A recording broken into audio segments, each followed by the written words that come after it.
Hello, welcome back to greentv.com. My series, Meet the Solutionaries, is one of my favorite things to do because these people who are in the green front lines are the most inspiring, informative, passionate people I know. My next guest, because he is literally on the world stage. He has a very lofty goal of democratizing renewable energy and bringing solar and other cleaner technologies to everyone around the world. And that may sound kind of pie in the sky, but this guy is anything but. He is grounded, feet on the ground. He's a military man. He's been in Afghanistan and Sierra Leone and all kinds of other places that don't necessarily have access to all the energy abundant resources that we do, lucky enough here in the Western world and developed world. Anthony.Frisone, or Tony, welcome to the program. You are really, truly one of, if not the most exciting guests I've had. Don't tell anyone else that. Why is that? Because you are the CEO and founder of something called CZAR Power. You are a star, but it's actually CZAR. You're going to tell us what that acronym stands for.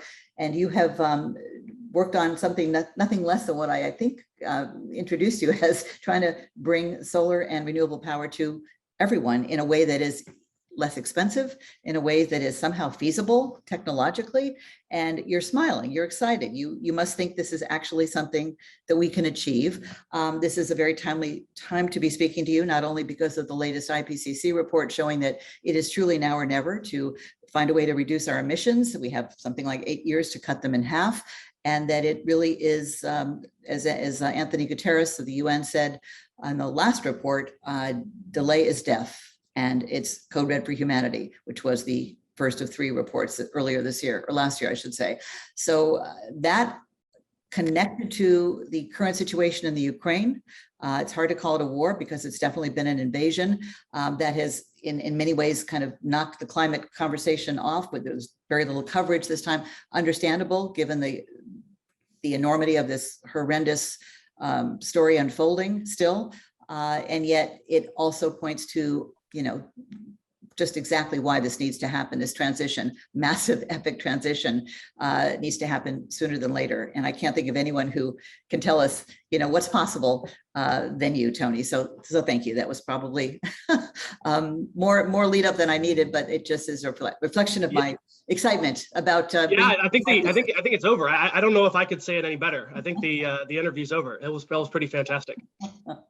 I really appreciate that, and I really appreciate the work that you're doing. Right, getting the word out is pretty critical to making this transition. Right, it's very important. Absolutely. I mean, people say, well, talking isn't going to get us there. And I say, because I've been doing, green talk shows for 20 years, if we don't have a conversation first and we don't understand what the problems are and what the options are, we can't take action that's going to make the right difference. So that's exactly right. It starts here. So absolutely it does. So now that I've got you here, please start with a little bit of background about who you are. Pretty impressive. No, very impressive. Yeah, so thank you so much. So Tony.Frisone, as you said, kind of have a little atypical background maybe for like a clean tech CEO. So I'm a shameless Midwest boy, born and raised in Ohio. I went to school in Xavier in Cincinnati, and then I went off to play Army for 8 years. So I was an engineer officer in the Army, had a phenomenal experience, went all over the world, went all over the country, met some great people, and saw some great things and some pretty horrendous things, right?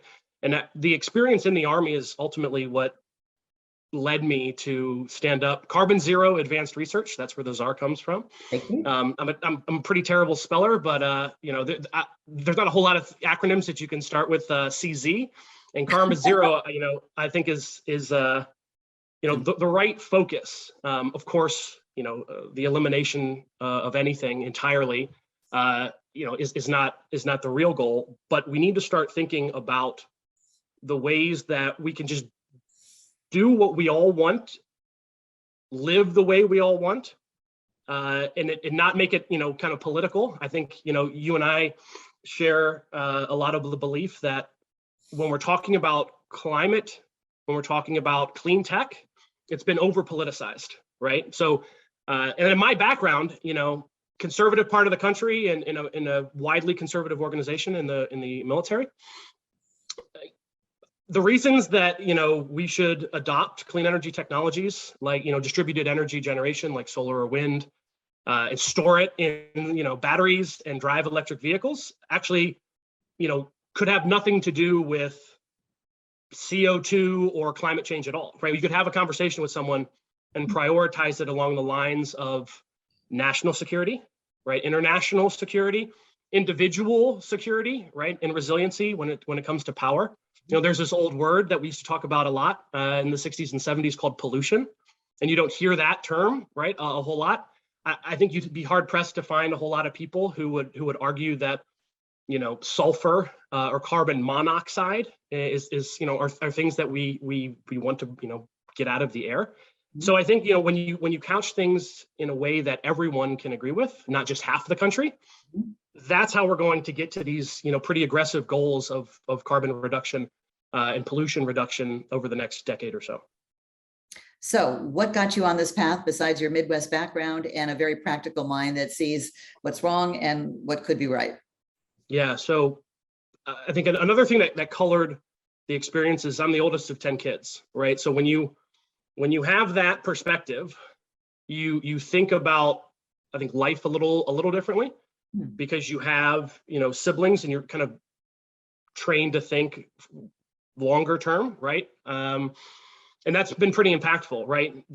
That not only like the kind of the protector mindset, but also wanting to create, a better world for your brothers and sisters, and then ultimately your children, right? So I think that mentality kind of brought me to the Army, and also the ability to pay for college, right, was a huge motivator. And while I was in the Army, I think the origin story for CZAR could really start probably in Afghanistan in 2014 when I was there doing route clearance. So that's driving really, really, really slowly down a road, looking for improvised explosive devices, ideally before they go off.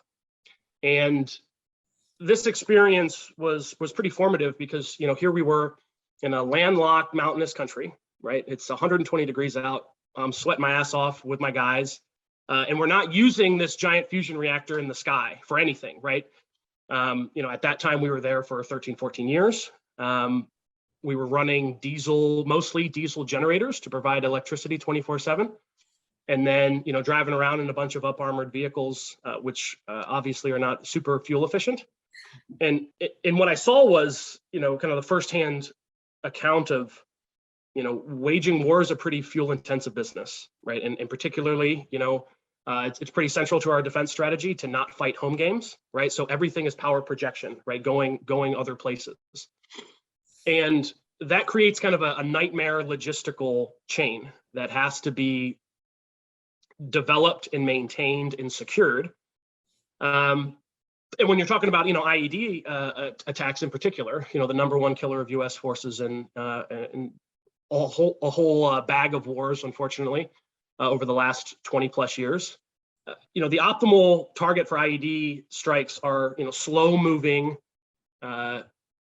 unguarded convoys. And ideally, if that can be a bunch of fuel convoys, even better, right? So, I kind of saw the vicious cycle of, you have troops somewhere, you need a tremendous amount of fuel to feed that beast. And because you need a tremendous amount of fuel, you need to protect those convoys with more troops. And because you have more troops, you need more fuel, right? And all of this, again, is happening in a place with a lot of solar resources, right? So, that was pretty frustrating to see. And I got back from Afghanistan. I was still on active duty, but I reconnected with a longtime buddy of mine, Nelson Wang. And Nelson is the genius, is the wizard of the team. When we reconnected, wait, he was getting the genius. He's the wizard. What are you? He's no. I know. I typically hold the mantle of the dumbest person in the room. He's kind of next level brilliant. Okay. He was getting when I got back, he was getting his PhD at MIT, double PhD, right, in that community college known as MIT. Double PhD electrical engineering and computer engineering. And he had worked with corporations and with the DOE along this crazy futuristic thing called, electric mobility. And at the time, it's really weird to say this now, it's very weird. But like, if you ever talk to early internet pioneers, when they say, it was cool, but we weren't really sure if the internet was going to be a thing. that's exactly how it kind of was with, particularly with electric mobility, in late 2014, 2015, because no one was taking it seriously, maybe with the exception of one kind of crazy guy that was, South African guy who started this company called Tesla that was about to go bankrupt. But don't worry about it, because that'll be a blip on the radar screen, and there, nothing's ever going to come of that organization, right? But I mean, that was the time that we lived in. I mean, that was in 2005. They actually killed the electric car. right. Remember that famously. They had to do that before they could revive it. They being the big three automakers, and then of course, yes, there's the disruptors like Elon Musk and continue. Yeah, and the other thing is, like, it's interesting to have a historical perspective. I haven't fact checked this. But a great friend of mine, who's actually a retired police chief, fire chief, looking to electrify, municipalities, told me that name the year and city of the first electric police vehicle, and it was 1899 in Akron, Ohio, right? So this whole thing about electrification has always kind of been in the air. When we stood up CZAR originally, people were talking that hydrogen for passenger vehicles was going to be, battery electric vehicles. To just kind of give you an idea of, where things were at, right? It was kind of crazy. And Nelson's work really, and his kind of the original idea was, hey, we think electric vehicles are going to be a thing. They take a lot of power, and how do we do this as responsibly as possible? How do we tether our transportation with our infrastructure, right? Because if we do that tethering, then we have to make sure that it's as clean as possible and as reliable as possible, right? Because you don't want to tether those things and then have the grid give out, as an example, and suck the entire transportation industry down with it, right? So he thought of very innovative ways to both reduce the risk of tapping into a grid and what happens if the grid goes down, and simultaneously making that charging process 100% renewable, right? And you can do it both, right? So this was like the original idea of CZAR, was how do we do this? It's pretty big challenge. And that, it didn't make a whole lot of like economic sense at the time, but he was getting his PhD, I was still on active duty, and we said, screw it, let's do it. Let's make a lot of bets, and a lot of dominoes had to fall in our kind of in our direction. Made a lot of technology bets and political bets and cultural bets, economic bets, but they all fell in our direction, right? And that's ultimately we stood up the company around this idea. Pretty simple. Right now, you need a bunch of clean tech power electronics to unlock renewable energy, right? You need a solar inverter to make your solar work. You need a battery inverter to do anything with stationary storage. You need an electric vehicle, fast charger or charger at all to charge your electric vehicle. You need a couple more, power electronic systems to balance all of that out. And if it sounds confusing, it's because it is, right? All of the multiple different vendors, different specs. It's kind of a nightmare, right? So we're kind of looking at this, and we've done this, repeatedly over the last few years, just kind of look what the market has, and then kind of see what we're working on, making sure that it still makes sense. And it only, I think, increasingly makes sense. So the idea behind the company is pretty simple. Not that long ago, we had a separate device to make phone calls. We now call it a burner phone, a flip phone. We needed another device to take pictures, and we needed another device to go on the internet called a computer. And a few folks had the great idea of putting all of these things together, layering some software in it and calling that a smartphone. That's exactly what we're doing with clean tech power electronics.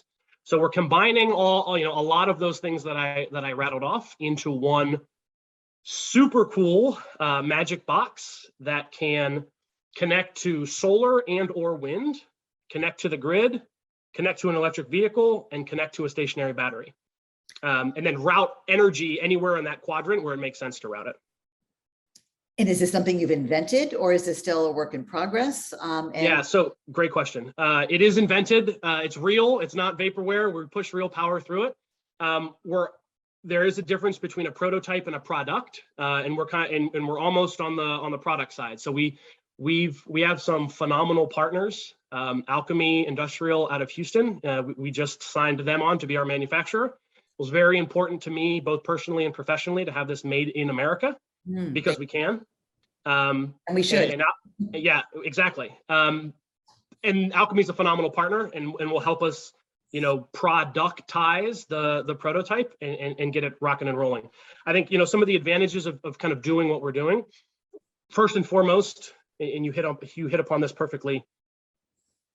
If you care about democratizing renewable energy, it's really about increasing access. And you can't increase access to anything if you're pricing most people out of participating in the clean energy revolution, right? So for us, it's like priority number one, you have to do cost reduction.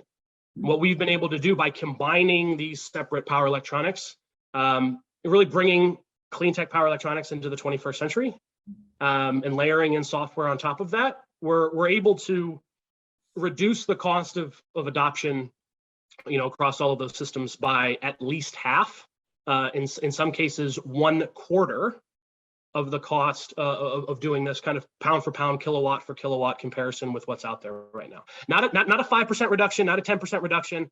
We're talking about 1/2 or 1/4 of the cost that you have to do right now if you went out and tried to do it. So how is this seemingly impossible vision possible? And what does that box look like? And how many do you need to, provide energy to a community? Like, is it something in the cloud or is it a real box? It's like, paint a picture. Because some of us are just trying to grasp what you're talking about, let alone it. Great, all great questions. So it is a real thing. There's absolutely a place for software in this energy transition. I think we've overplayed our hand a little bit on that side, because at the end of the day, you need things to do real work. Any hardware solution, in the 21st century also incorporates software, right? Both from the control side and like the up and out, transparency and functionality aspect of it. But in our mind, a lot of the low hanging fruit was on the hardware side. Very few people want to touch hardware because it's a very different model than software as a service, right? Where it's infinitely scalable and super high margins. And for us, it was like, hey, all of that's cool and all of that is true, but like somebody needs to do real work and like build something real, because you're not going to cloud your way to a cleaner future. Like, if you want to try to, convert a little drop of sunshine into usable power via the cloud, I'll wait. That sounds pretty cool, but we certainly haven't figured out how to do that. Same thing is true with charging an electric vehicle. If you can, cloud your way to that without having anything that physically does any work, more power to you. But we haven't figured out a way to do that, so to speak. Okay. So yeah, exactly. So this box is pretty small, right? This is, it's about 2 feet by 1.5 feet by like 6 inches. Okay. So it's pretty small. And it literally has 4 connections. One, a connection to solar or wind, one connection to the grid, and then 2 more ports that can either be an electric vehicle charging cable and a stationary battery, or 2 electric vehicle charging cables. So you can do a bunch of cool stuff, right? You can do the 2 charging cable configuration. You can do the whole V to X, vehicle to whatever, vehicle to vehicle charging, vehicle to grid, or home. There's a lot of use cases, both residential and commercial for this, but there's also a defense element to it as well, right? Being able to charge a military electric vehicle with another military electric vehicle is pretty cool, pretty flexible. And then being able to pull energy from a military electric vehicle, flip it from DC to AC and power a command and control node or aid station is also pretty cool, right? Going back to like this first point is, all of these things are phenomenal solutions that work for everybody, whether it's, commercial or residential or defense.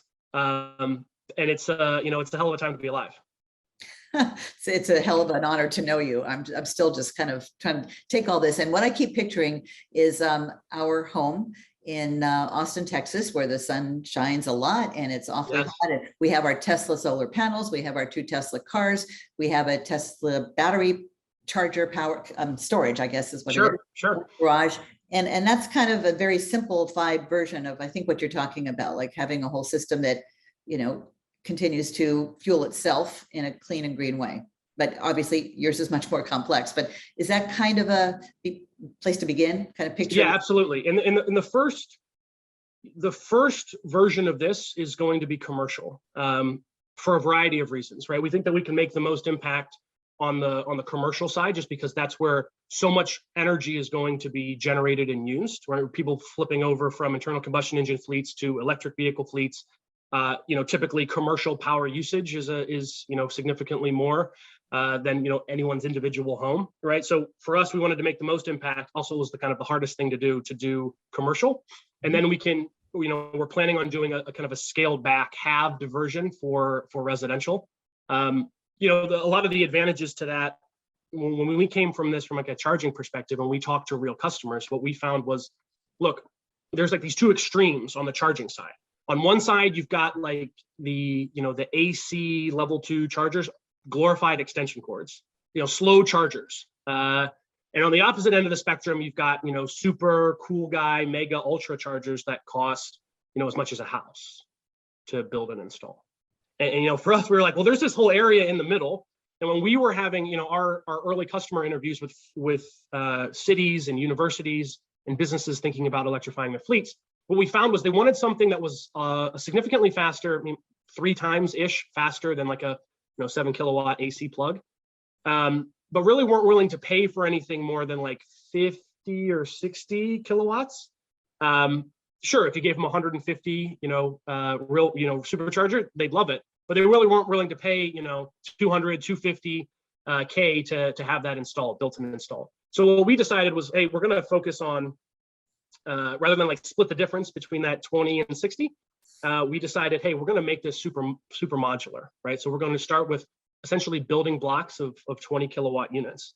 And then as your electric vehicle fleet grows, or your charging needs or energy needs change, you can just buy another module and stack them up, right? So we can, if you want to charge faster, you just buy more modules that you can start for a very reasonable price point.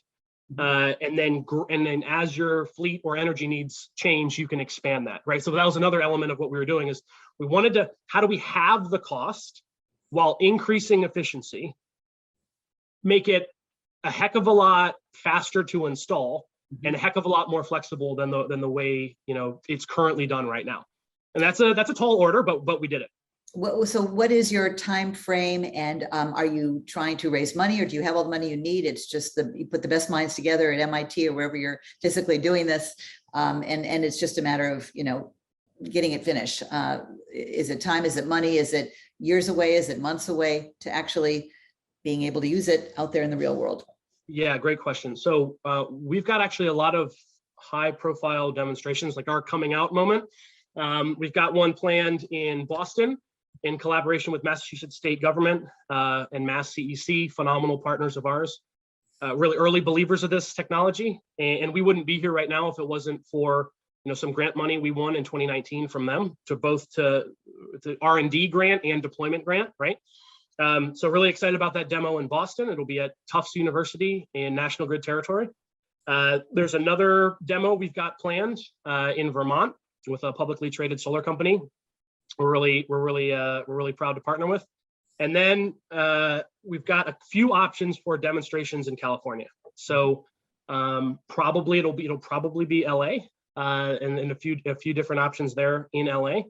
And those will be the trigger for us to, those demos will be the trigger for us to circle back with a lot of the pretty large corporations that have expressed some interest, and then essentially say, like, hey, here it is, right? Like, go charge your car, go kick the tires. It's real. Now, how many do you want? Right. So that's and we anticipate that process happening probably by end of Q3, beginning of Q4. And we want to be ready to rock and roll and ship by, end of Q4 or beginning of Q1 next year. And do you need political buy-in? I would imagine Governor Gavin Newsom would certainly be very excited about, showing this technology off in California. Or is this a separate thing because it's commercial? It's, it's private. No, I mean, absolutely. I think, I will never say no to money, and I'll never say no to, political backing. It does take, I think, a full court press to make this happen in a kind of a realistic, time horizon. Ultimately, our money's on, these will be the solutions that everyone adopts, regardless of, political persuasion or where you're at in the country, because it will, have less to do with ideology and more to do with like dollars and cents, right? Like if this is the better, safer, more reliable, more resilient, cheaper way to do X, it'll get adopted, right? Now that doesn't mean the states and the politicians that have really swung for the fences early on don't matter, right? Because they absolutely do. A lot of the things that California and Massachusetts have passed, relating to, hey, we're going to set goals for not only sustainable energy generation but for our transportation. When California says, thou shalt not sell an internal combustion engine vehicle in the largest state in the country, all of the auto manufacturers, start taking notes, right? So like those early pioneers are very important to this process. But I think ultimately it won't be a California and Massachusetts coastal thing, right? It'll just be the solution that everyone across all America adopts. So are people thrilled about this, excited, trying to help you? Because we need it yesterday, and nothing like a war they're always connected to oil. Sure. Certainly it's, bringing the question to fore, like what is the cost of our addiction to oil when, countries like Germany can't, cut off Russia because they might lose their supply of oil. I mean, it's right in our faces right now, isn't it? Yeah, absolutely. The conflict in Ukraine is, I think, pretty eye-opening to a lot of folks for a lot of different reasons. But I think a lot of people are like missing the point, right? Even to the almost, some folks that I've had some discussions with, almost do like this weird victim blaming thing with Ukraine. Like, well, they shouldn't have asked to join NATO. And kind of like they were asking for it. Look, the geopolitical situation for our country and the world means a lot to me, right? So when you actually peel the onion back on an argument like that, I got to think, like, last time I checked, Estonia and Latvia bordered Russia and our NATO countries. So it's not like, oh, Russia was going to invade any country in NATO that borders it, right? Like that. What's the real reason? And those of us that kind of follow the conflict very closely and work in this space, I mean, it comes down to energy, right? Natural gas and oil that is both produced in Ukraine and flows through Ukraine, and ensuring that is dominated by Russia for decades to come is the reason, right? Is the whole point of securing this. Of course, there are multiple motivations for what Putin did in Ukraine, but energy is like, I think anyone who studies this topic, even its energy is like the number one real reason. You can couch it in nationalism, you can couch it in NATO stuff. It's like, okay, sure, but like what is the reason you don't? It's to secure that the pipeline access and to dominate that entire country, right? So look, and we also have to be real. This the Ukrainian defense, I think, shocked almost all of us, right? I mean, unbelievable leadership. I mean, you talk about leadership, you talk about a presidential leadership. My God. And I think that, if you compare and contrast what happened in Afghanistan with what's happening in Ukraine, right, it's night and day. And it really does take one person to not flee and say, look, I'm not running, to turn the entire country around and follow him, and then turn the entire world around that country, right? But we shouldn't have ever been in this point, because the reliance on Russian oil and natural gas enabled the boldness. I mean, this is 2022. Yeah. Like this is not 1922. A country invades, two European countries like that. Like, what is going on? It's because ultimately Putin. I think Putin thought that no one would do anything because he had the country. A lot of the NATO countries, with energy over a barrel. I mean, really over a barrel. Yeah. So there's obviously, I mean, tremendous, human cost, unfortunately, to this, right? Human rights violations, a lot of, allegations of genocide. Even if those things weren't the case, like, my God, you had a country invade another sovereign nation for no good reason, right? And they're two countries that, like, they're related. The Russian soldiers have relatives that they're killing in the Ukraine. Absolutely. It's mind-boggling, really. Yeah, and I think it's highlighting the need for countries to be energy independent, right? Because I think we could have avoided this conflict from ever happening if their leverage was not there to shut off the natural gas pipeline and oil pipelines. Right. So let me go back. I want to go back to Afghanistan for a minute. Sure. But also have another question about Ukraine. Should we have been in Afghanistan in the first place? And you spent time there, and were you surprised when we pulled out and there was not a fight, the opposite of what's going on in Ukraine? Or did you expect it, given your, very much an insider point of view? Yeah, so I think the way Afghanistan was handled initially made a lot of sense, right? You had a haven for a terrorist organization, the Taliban, at the time, the government of Afghanistan, harboring Al-Qaeda. And the Bush administration asked, them to turn over the members of Al-Qaeda, gave them that opportunity. The Taliban said no. And the way that we went in, relatively speaking, light footprint, led by the Central Intelligence Agency and, largely special operations. We invaded in October. The Taliban fell, later that year, right? So, that was pretty fast. We took our eye off the ball. Unfortunately, I think with the invasion of Iraq in 2003, is responsible for that, right? And then I think the lion's share of emphasis was on that mess for years, and we allowed Afghanistan to fester and the Taliban to regain strength, and kind of set the conditions for 20 years of mayhem in that country. It's a beautiful country, right? It's an amazing country with amazing people. When I was there, our interpreter Assad and his family, I mean, this is a guy who has supported U.S. forces since the invasion. He has had family members killed by the Taliban because he helped U.S. forces, being a translator. And while I was about to go home, he was promised citizenship in the United States. Never turned out, right? And I kind of went berserk. Wrote congressman and State Department just to be like, hey, look, this is as messed up as it gets. You got to bring him and his family over here. Like, this is ridiculous.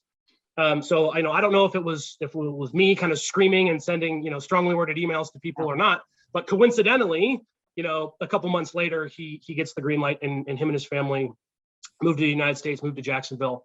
So I think like that difference, what separates like my situation, that situation with a lot of my friends is, a lot of those interpreters and their families did not get out, right? So that caused, I think, a tremendous amount of pain to know that, people that you've worked with, not only once, but sometimes multiple times, multiple deployments, they're stuck there, right? And their future is pretty terrible. And right now, I mean, I'm tempted to ask you, given your, intelligence sources there, what's it like? I mean, since we left? I mean, it's a complete disaster. People are starving to death. It's completely cut off.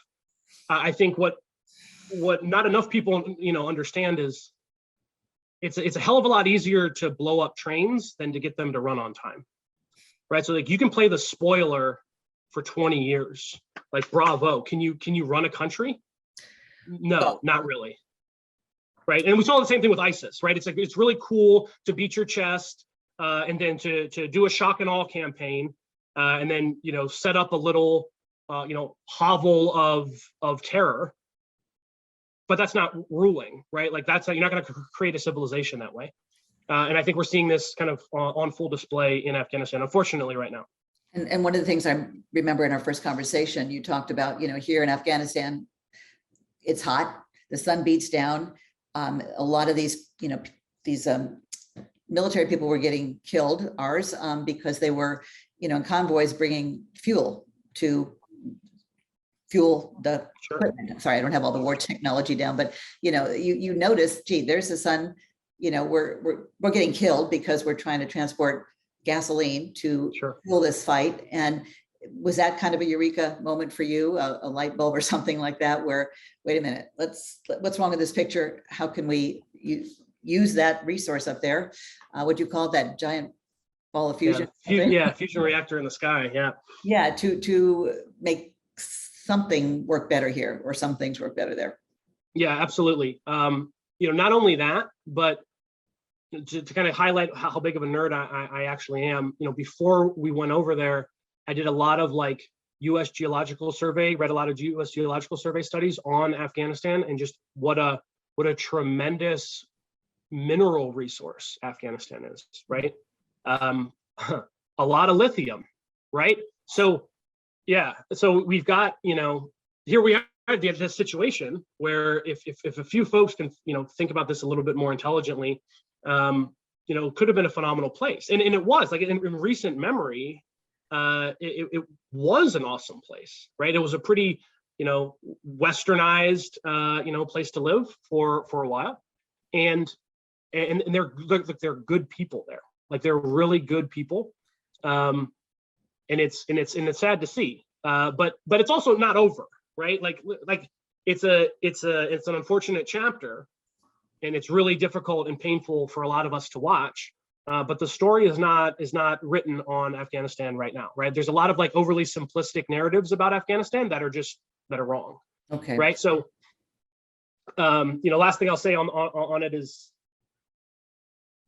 that the country has a lot of things going for it. Phenomenal, mineral wealth being one of them, and the kind of the position of the country is also pretty strategic for a lot of different reasons. I would never have left Afghanistan. There's a difference between, surging and waging full combat operations and then having no real presence there. To me, again, this is kind of ridiculous extremes. It is I think it's the most strategic piece of real estate in the world, right? It borders China, borders Pakistan, borders Iran, pretty close to Russia, maybe a pretty good spot to camp out. And we were able to keep the devil down in the hole with a, kind of one hand tied behind our back, right? A very few amount of forces actually there to keep a lid on the country for 20 years. Okay, so now back to Ukraine, which is, as we speak, being destroyed, parts of it. And you see, what's left behind in Mariupol and other parts where they've really just killed hundreds, if not thousands of people, which is beyond tragic and hard to even fathom. And yet you look at just the infrastructure, you look at these buildings just destroyed, tall apartment buildings. And, I can't even imagine who's going to rebuild that. Who's going to pay for that? How is that going to happen? When is it going to happen? So just beyond the human cost, the infrastructure, the property, it's just devastating, clearly. What do you think is going to happen? Do you have any, it's hard to predict how Putin is going to be, but do you see any exit strategy that's likely?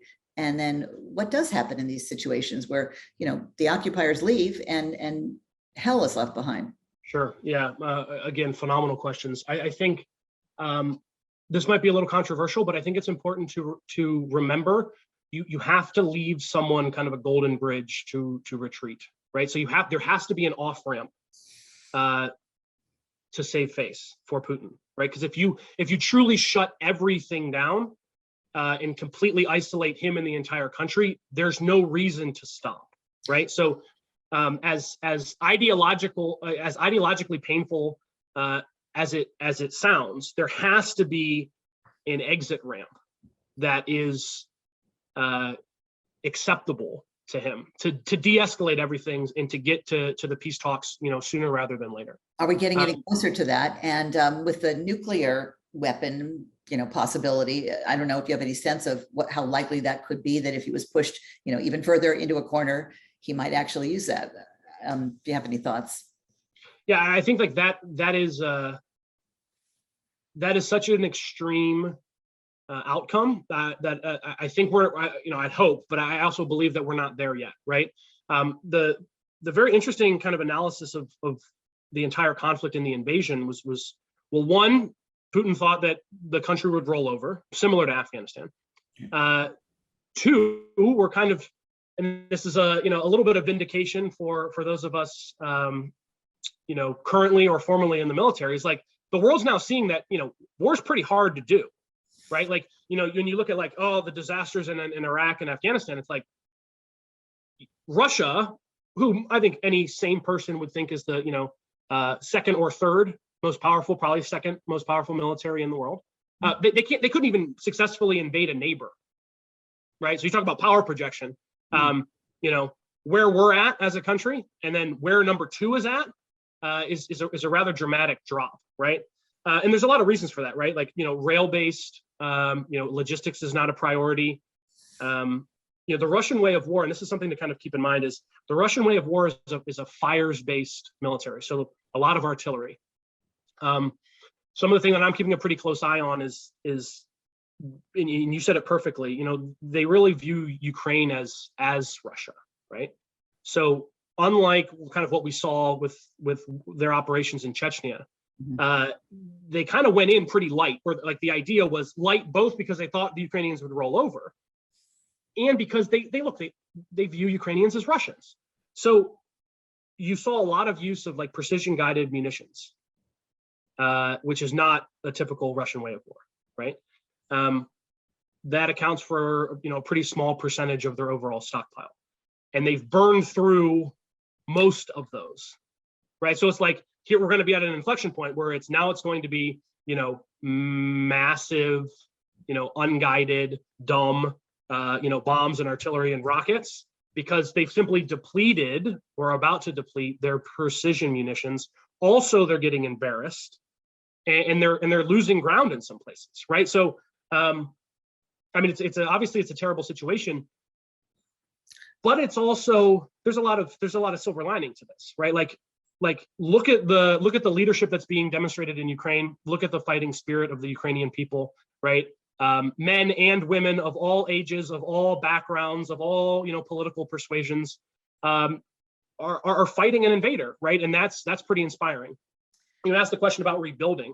I would be, given the amount of military aid that we're seeing coming from typically, countries in Western European countries that don't give aid, I would be, shocked and appalled and very surprised if there wasn't even more significant aid in terms of dollars and resources that go to Ukraine after the conflict to rebuild, right? So long as that territory is under, a Ukrainian flag and not a Russian flag.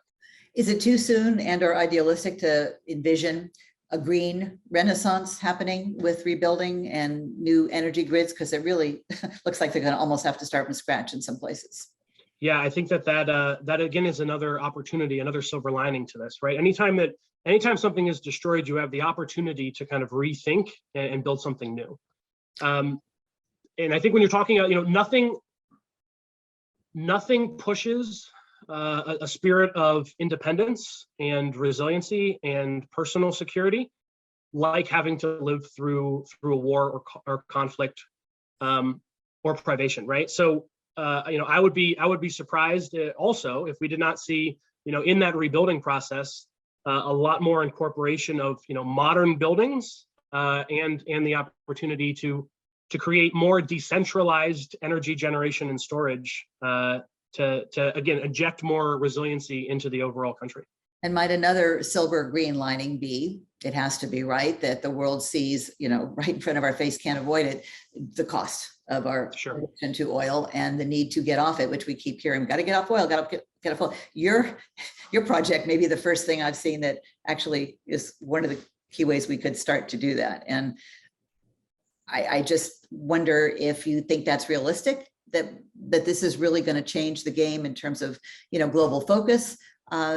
has it already started? We know the costs of, like, first of all, this is just, the war has knocked climate change off, it was never really high up on the, news media agenda. It was starting to get there a little bit, not enough, but now it's just like, can't think of it, especially with COVID.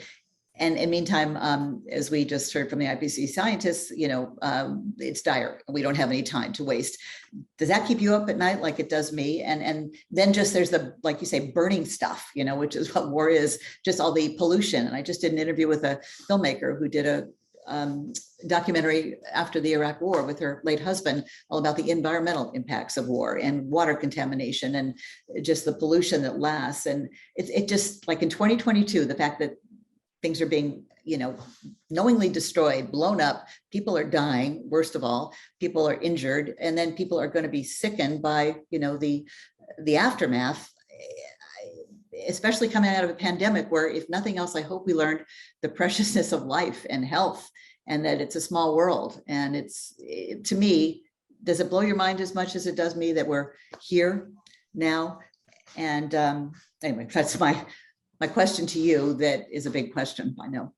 Yeah, I mean, I think, the world's a pretty complicated place, and there's a lot of entrenched interests and differences of opinions and motivations.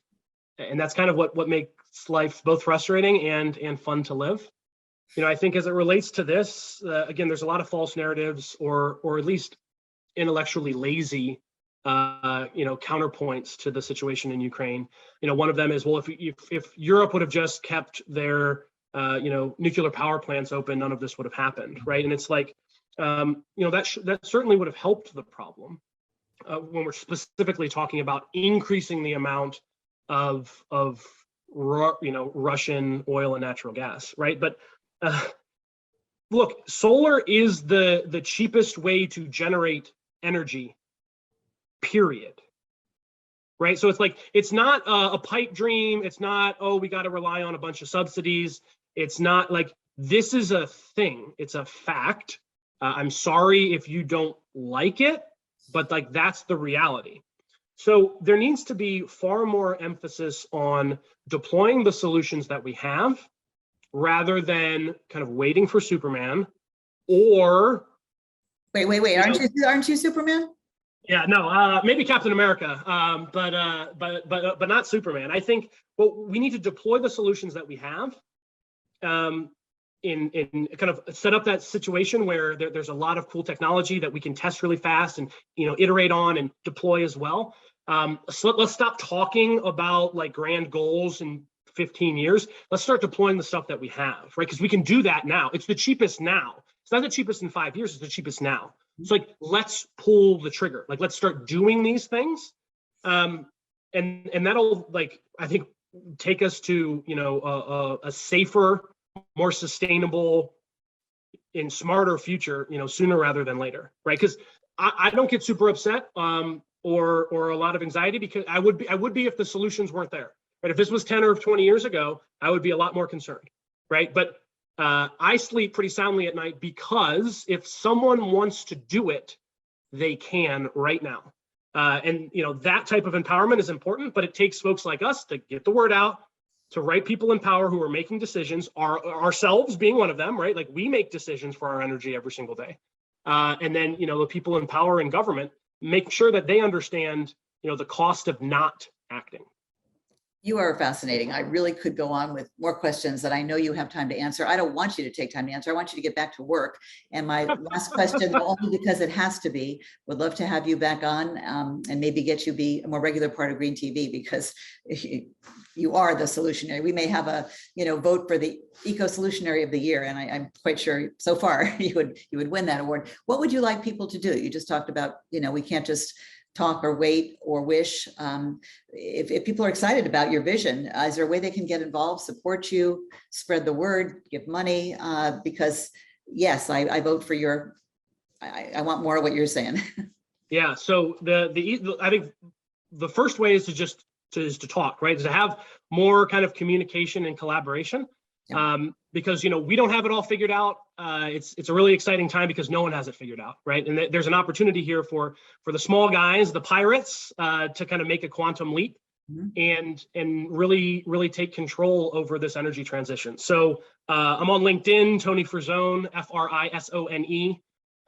Drop me a line on LinkedIn. You can email me at Anthony.Frisone at CZAR, C-Z-A-R, -power, POWER.com is my direct email. And, looking forward to talking and collaborating and kind of sharing ideas and getting this off the ground.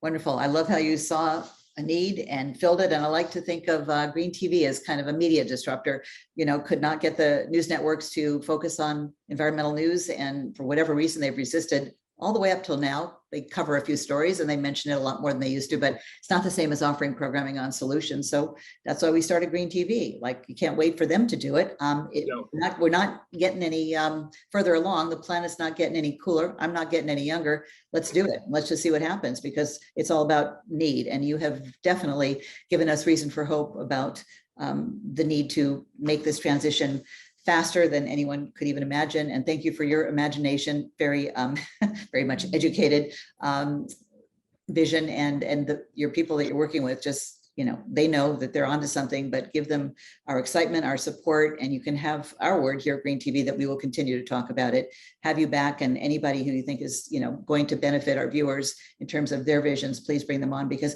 the key thing is hope. So many people have just kind of given up on climate change. And it's like, wait a minute, do you have kids? Do you have grandkids? Was there a memo that I missed that said we're just giving up? And people like you and projects like yours, especially because they're pretty far along, give us hope and give us excitement. And that's exactly why we're here, to amplify these solutions and to scale them up and to encourage other people to, we need the best and the brightest, and you are that. So thank you so much, Tony. Thank you. I really appreciate it. Good luck. We'll be in touch and want to keep up with CZAR, C-Z-A-R. Check it out. Thank you. That does it for this edition of Green TV. You have met a solutionary, I think perhaps one of the best out there that I've met so far. Very happy to bring you this conversation. If you've enjoyed it, please go to YouTube and subscribe to greentv.com. The more subscribers we get, the sooner we can bring you live streaming, which will bring us a lot more content, bring you a lot more content, which we're very eager to do. There's no shortage of things to talk about, challenges, but solutions most important. And we are dedicated to bringing them to you. Just please spread the word. This is we want to be one-stop shopping for everything you need to know about what's going on with our weather, with our world, and most important, what can be done? What can you do? Hope you've learned something. I have. See you next time.